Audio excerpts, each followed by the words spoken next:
106.5 en una jornada de 12 horas por una República Dominicana libre de violencia. Todos los periodistas y comunicadores de Sol por una sola causa, asumiendo una responsabilidad social ante los más de 10 millones de dominicanos.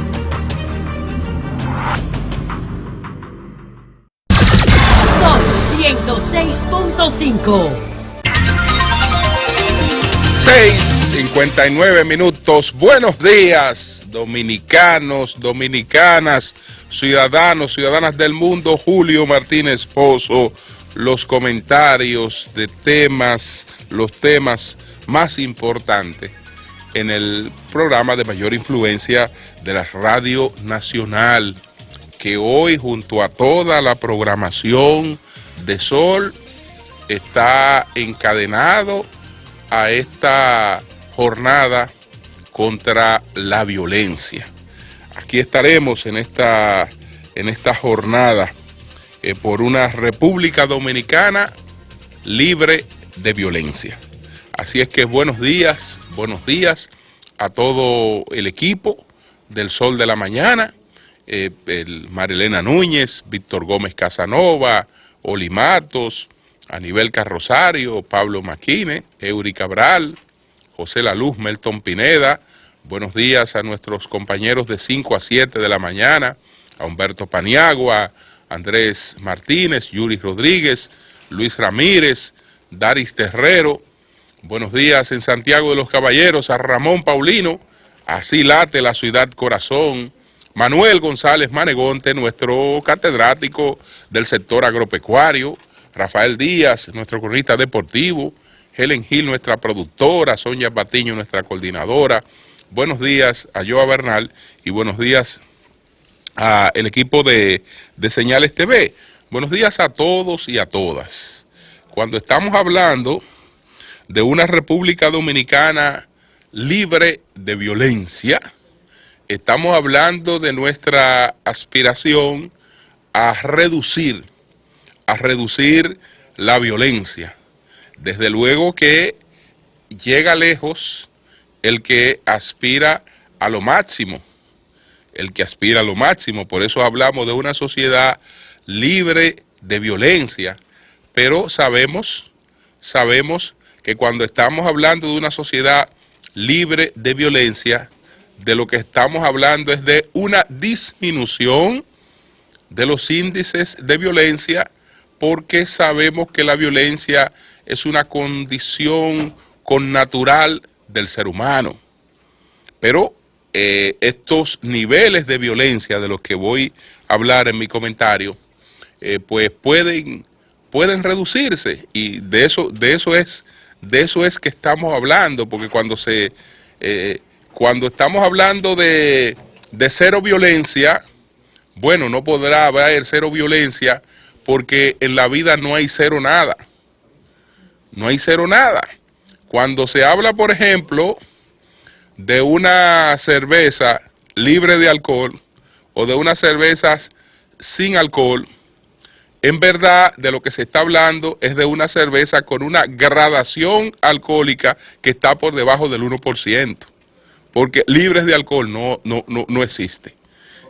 Con cero alcohol no existe. Lo que tiene es una gradación que si está por debajo de un 1% ya se considera que está libre de alcohol, pero tiene alcohol. Tiene alcohol.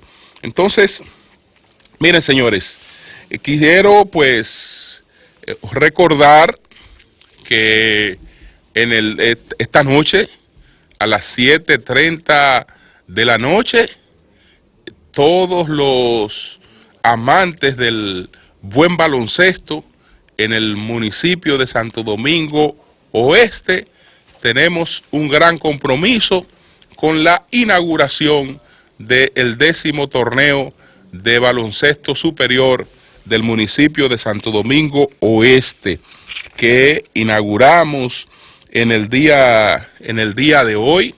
Hemos estado trabajando de manera muy entusiasta para que este torneo de baloncesto superior de Santo Domingo Oeste se dé pues al nivel que le corresponde a nuestro municipio. Entonces ya, por ejemplo, las labores de renovación del tabloncillo están prácticamente concluidas. Se está trabajando 24/7 y ya pues está instalado el nuevo tabloncillo en el municipio de Santo Domingo Oeste, en el polideportivo de las Caobas. Ya tenemos pues un nuevo tabloncillo. Queremos pues agradecer al ministro de Deporte, Danilo Díaz, todo el empeño que ha puesto, ¿no? Para poder contribuir con el desarrollo de este torneo, y justamente uno de los compromisos que hizo con el comité organizador del torneo fue la instalación de un nuevo tabloncillo. Ya anoche quedó prácticamente terminada la instalación de este nuevo tabloncillo. Muchas gracias, ministro, por todo este desempeño, igual que al viceministro Soterio Ramírez, que sé todo el esfuerzo que ha hecho para que esto sea una realidad. Y bueno, así es, señores. Entonces tenemos este gran compromiso esta noche en el polideportivo de las Caobas. Los equipos que van a participar: el equipo de las Caobas, el equipo de Las Palmas, el equipo de Mano Guayabo, el equipo de Buenos Aires y el de el Hoyo o el Libertador. Todos estos equipos que se han reforzado para dar una jornada de primera línea. El jefe de la policía nos ha confirmado su asistencia al torneo inaugural de esta noche. El jefe de la policía, no, el director general de la Policía Nacional, el mayor general Ney Aldrin Bautista Almonte, como otras personalidades, nos han confirmado que nos van a acompañar esta noche en la inauguración del 10º torneo de baloncesto superior de Santo Domingo Oeste, dedicado pues al ex lanzador de Grandes Ligas, Ramón Martínez. Entonces, miren, los hechos que quiero tratar, porque voy a hacer un enfoque sobre el tema de la violencia, y también voy a hablar del tema que está en la palestra, del último caso, que ha sido el del asesinato de Junior, el abogado que tenía un movimiento que se llamaba CONA, Junior Ramírez. Entonces, miren, en primer lugar, sobre lo de Junior, yo quisiera que ustedes reflexionaran sobre una hipótesis. Admito que es una hipótesis, porque ustedes saben que aquí hay abierta una investigación. Una investigación reúne una serie de indicios y con relación a esos indicios construyen varias hipótesis e investigan las distintas hipótesis. La investigación está muy avanzada y conocemos cuál es, digamos, el relato fáctico del Ministerio Público sobre lo que ha ocurrido hasta ahora. Pero ahí hay cosas que están incompletas y que deberían motivar algunas preguntas. Confieso que yo no entendía claramente qué insinuaba Melton Pineda cuando hablaba de que es un caso donde podrían haber personas que actuaban como pitcher y como catcher. Realmente no entendía esa posibilidad. Pero ayer José leyó un relato que tampoco se había dado a conocer, y en ese relato sobre cómo se produce las negociaciones con Junior Ramírez, se habla de una suma inicial en base a la que se estaba negociando. Estamos hablando de 4 millones más 100,000 dólares.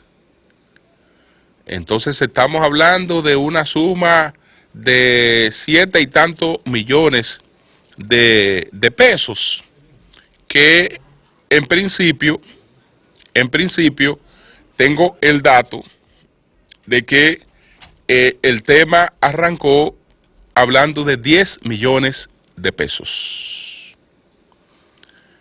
Ahora bien, ¿quién es el extorsionador o quiénes podrían ser los extorsionadores? ¿Quién era el dueño del caso? Porque en el relato que José reproducía en el día de ayer, José La Luz, sale a relucir el hecho de que supuestamente, porque acuérdense que estamos hablando de relato fático, nosotros no nos estamos inventando eso, pero que supuestamente en las negociaciones Junior Ramírez advierte que él tiene compromiso con las personas que le suministraron el expediente. Que él tiene compromiso con las personas que suministraron el expediente. Tiene compromisos. Y habla de que le tiene que dar una determinada cantidad a esas personas. Lo importante es determinar quiénes pudieran haber sido esas personas. ¿Y quiénes pueden haber sido esas personas, señores? Ustedes saben qué es lo que es la investigación periodística generalmente en la República Dominicana, sin menospreciarla, que ha hecho un gran trabajo y ha contribuido a que muchas cosas se conozcan. Pero aquí la investigación periodística, ¿ustedes saben qué consiste? ¿Cómo es que la mayoría de las cosas que se publican de las instituciones, cuando no son documentos públicos, se consiguen? Porque no todo lo que se maneja en una institución es documento público. Eso se puede convertir en documento público, pero no todo es documento público. Cuando el manejo de una institución es un documento público, que puede ser manejado por un medio de comunicación sin mayores consecuencias, cuando de lo que se trata, por ejemplo, es de una auditoría de la Cámara de Cuentas. La Cámara de Cuentas ha auditado la gestión de una persona y ya ha levantado un informe definitivo. Ese informe definitivo es un documento público que permitiría a cualquier analista conocer de la situación de irregularidades que se están dando en una institución, comentarla, y la comenta bajo el aval de ese documento público, que es una auditoría de la Cámara de Cuentas. Pero resulta que lo que el señor Junior Ramírez estaba manejando no tenía todavía la connotación de documento público. Entonces, ustedes saben qué es la investigación periodística en esos casos. En el 90% de los casos, la investigación periodística no es otra cosa que un empleado disgustado, o con un empleado que alguien que maneja informaciones internas, que tiene disgusto con la institución, o que tiene disgusto con otra persona, o que sencillamente está indignado frente a los actos que ve, y él tiene acceso a algunos documentos, y esos documentos lo pone en manos de algunos periodistas. Y en base a esos documentos, esos periodistas desarrollan su trabajo. Pero sería prácticamente casi imposible hacer muchas cosas que aquí se hacen en los medios de comunicación si no hay fuentes internas, si el que está suministrando los documentos no es una persona de adentro. Y he explicado que esto ocurre cuando no son documentos públicos, porque si es una cosa que está en la página de la institución, perfecto. Si es una auditoría, perfecto. Si es una cuestión que se ha obtenido apelando a la ley de libre acceso a la información, también se convierte en documento público. Todo eso es documento público. Ahora, cuando tú estás manejando informaciones que todavía son informaciones de cosas que están en proceso, indiscutiblemente que la fuente tiene que ser una fuente interna. Es ser una fuente interna. Y entonces, ¿qué podría haber pasado en este caso? ¿Por qué Argenis Contreras desarrolló esa cantidad de reunión con Junior Ramírez si él no era el encargado de la negociación por parte de Rivas con Junior Ramírez? Si la misión de llegar al acuerdo la tenía otra persona, ¿por qué razón Argenis Contreras tenía que reunirse con cierta frecuencia con Junior Ramírez? ¿Por qué razón tenía que reunirse con él? ¿Para qué? Porque él no estaba a cargo de esas negociaciones. Pero resulta que Argenis fue el encargado de compras de ONSA. Ya él no estaba en esas funciones. Es decir, ya él no estaba donde pica el peje. Ya él no estaba donde pica el peje. Ya eso lo estaban manejando otras personas. Pero si tú has sido el encargado de ese departamento y además eres un ejecutivo importante que te mantiene dentro de la institución, desde luego que tú tienes informe de todo lo que ocurre.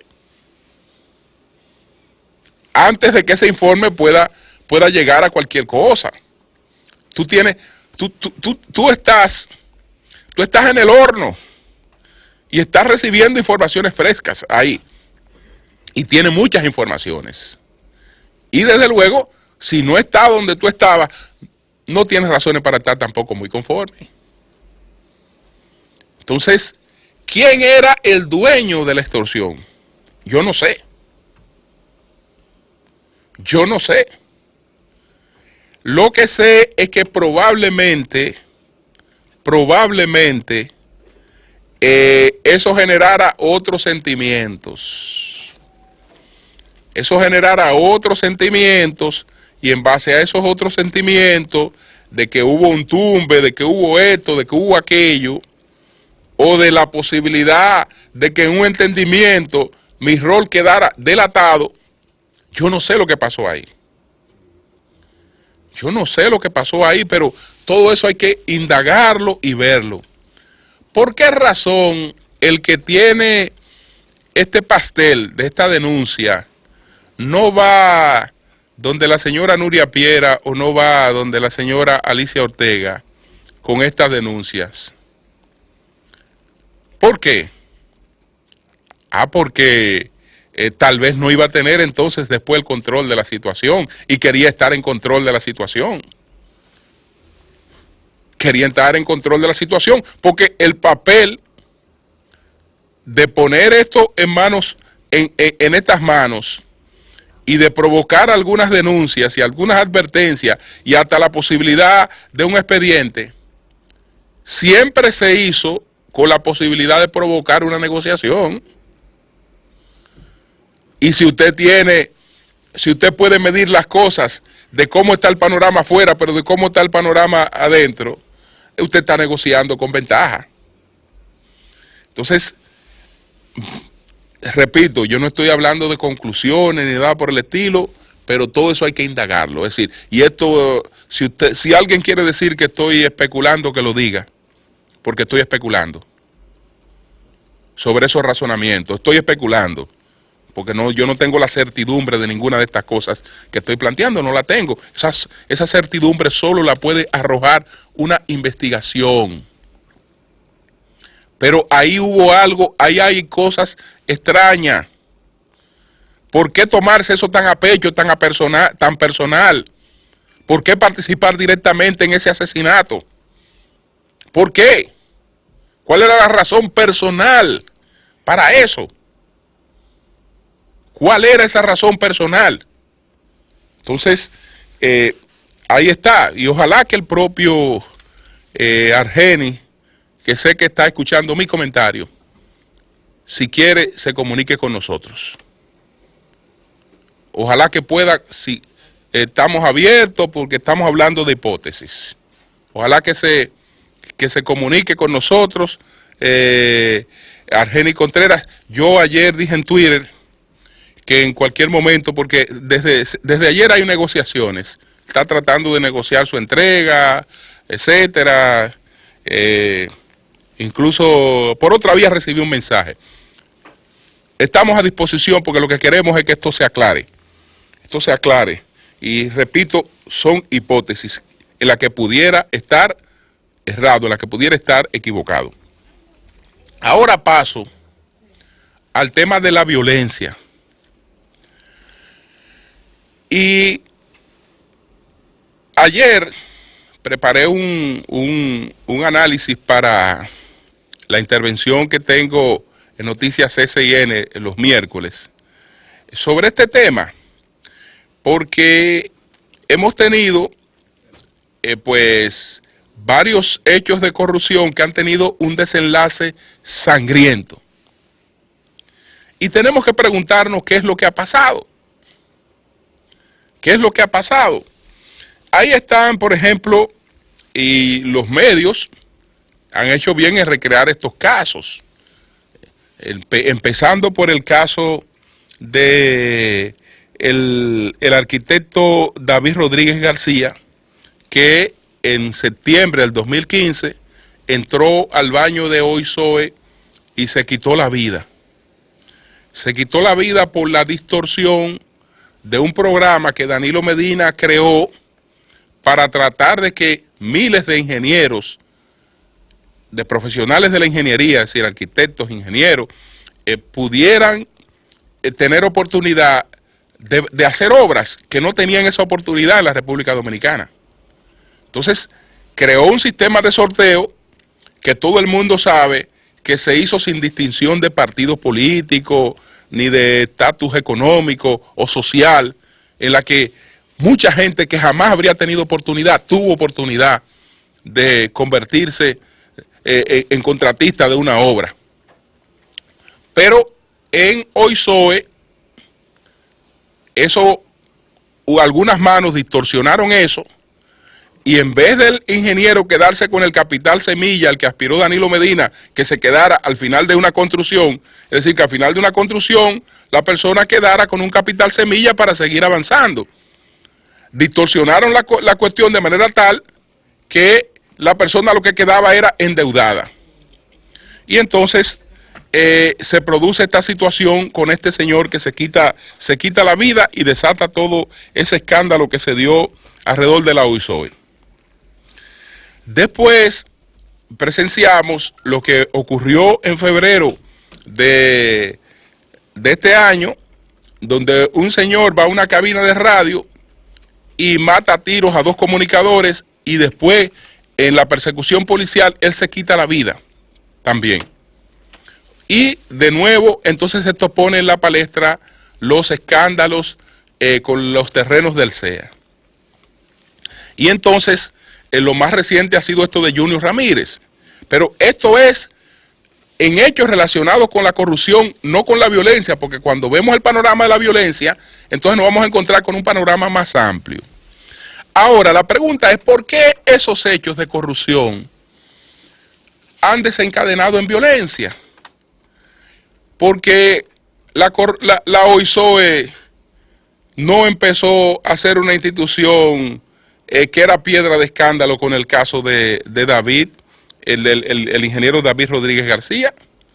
Es decir, en la OISOE había tenido escándalos mayores, y esos escándalos mayores no habían desencadenado en una cosa como esta. Ay, ¿qué pasó con el CEA? De repente fue que la corrupción del CEA apareció ahora, este año, en febrero. No, desde que se murió Trujillo, el CEA ha vivido en esa situación de saqueo y en la repetición de cosas como esas que se dieron, que sin embargo desencadenaron en violencia. Y entonces, ¿por qué antes las cosas no tenían ese desencadenamiento? No terminaban así. Como terminó el caso de Junior. Bueno, las cosas terminaron así porque además de la corrupción que ha estado con nosotros de manera permanente, sin estar provocando ese tipo de cosas, tenemos una cultura de violencia que se ha instaurado, ampliamente reproducidas por las series más populares, por las narconovelas, como decía en el día de ayer José Laluz, y como ha insistido desde siempre con relación a este tema, por los videos que se hacen más virales en las redes sociales, por una serie de factores. La violencia, que antes era un hecho aislado y producto de escándalo, se ha convertido en parte de la vida cotidiana. Porque no fue por un acto de corrupción que una madre decide, en vez de arriesgarse a perder la guarda del hijo, a matar el hijo y a matarse ella.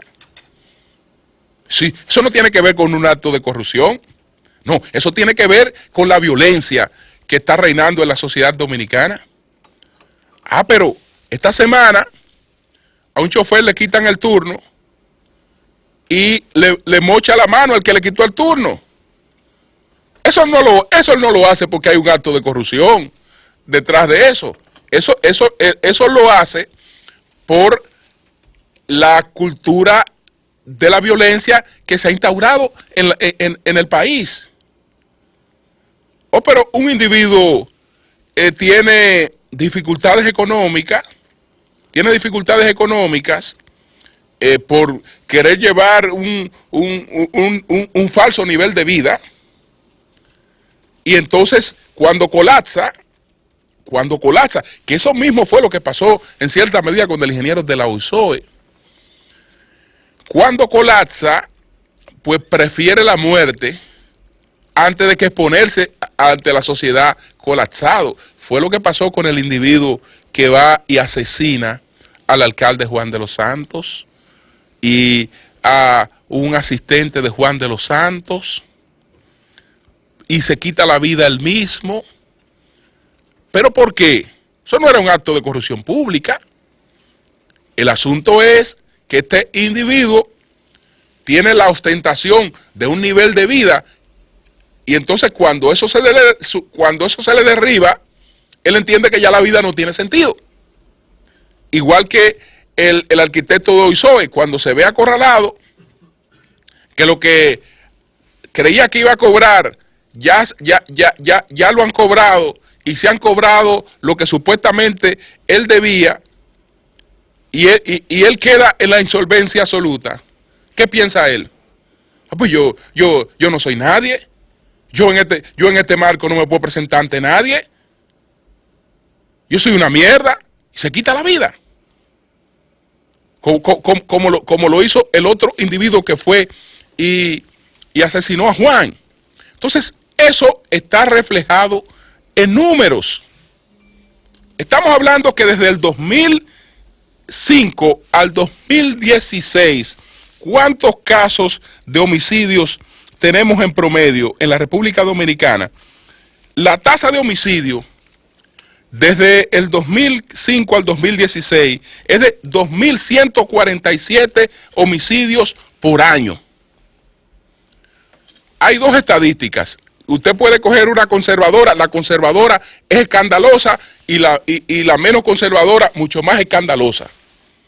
Si vamos a las estadísticas nuestras, de la Oficina Nacional de Estadística, podemos decir que en la República Dominicana hay 16 homicidios por cada 100.000 personas.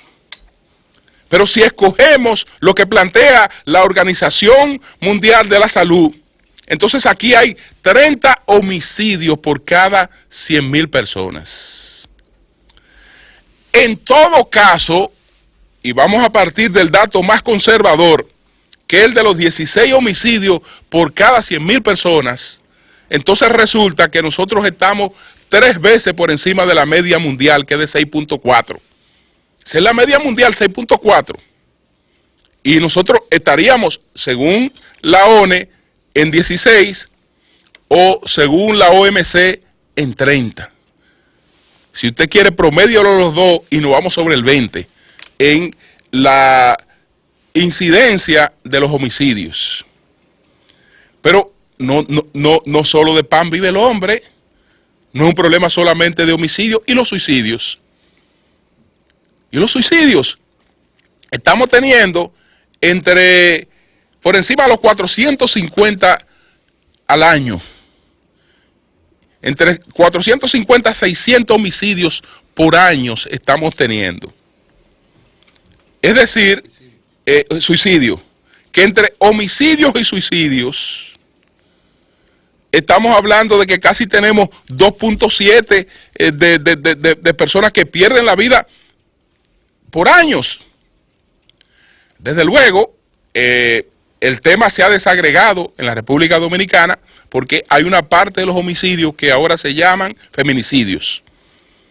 Y hay razones para que sea así, porque es una violencia que tiene sus características especiales y que está expresada en una serie de conductas posesivas, machistas y una serie de cuestiones. Y cuando desagregamos, nos encontramos con que tenemos alrededor de 105 homicidios por año, feminicidios, pero eso está dentro de este esquema de homicidios donde la mayor parte de los muertos, contrario a lo que creemos, son hombres jóvenes. Es decir, la mayor parte de la población que estamos perdiendo por ese nivel de violencia está entre hombres jóvenes. Lo que ocurre que por la sensibilidad particular, que no critico, del tema de las mujeres, este tema tiene, digamos, una mayor connotación pública.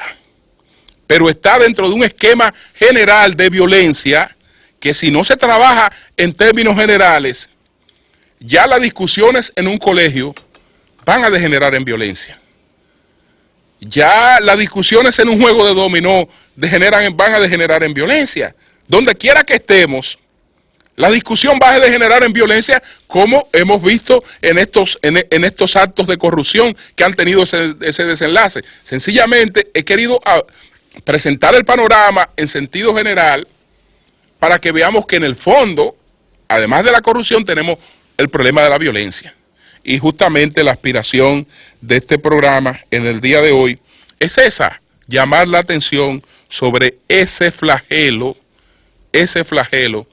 que nos tiene a nosotros entre uno de los primeros países en el mundo. Nosotros debemos estar en el top 10 de los 10 países donde más personas mueren, asociando estos 3 acontecimientos, por lo menos los 2 acontecimientos. Y fíjense que ahí no está el de la violencia en el tránsito y el de las imprudencias del tránsito, que son otras expresiones de esa violencia. Eso está desagregado, eso no está consignado en esas informaciones. Así es que estaremos por aquí, estamos con nosotros hoy, esperamos la comparecencia de la vicepresidenta, la doctora Margarita Cedeño de Fernández, el mayor general Ney Aldrin Bautista Almonte, director general de la Policía Nacional. Estará con nosotros la ministra de la Mujer también,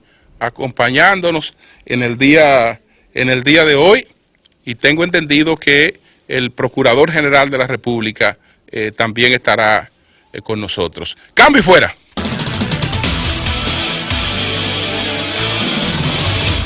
El sol de la mañana.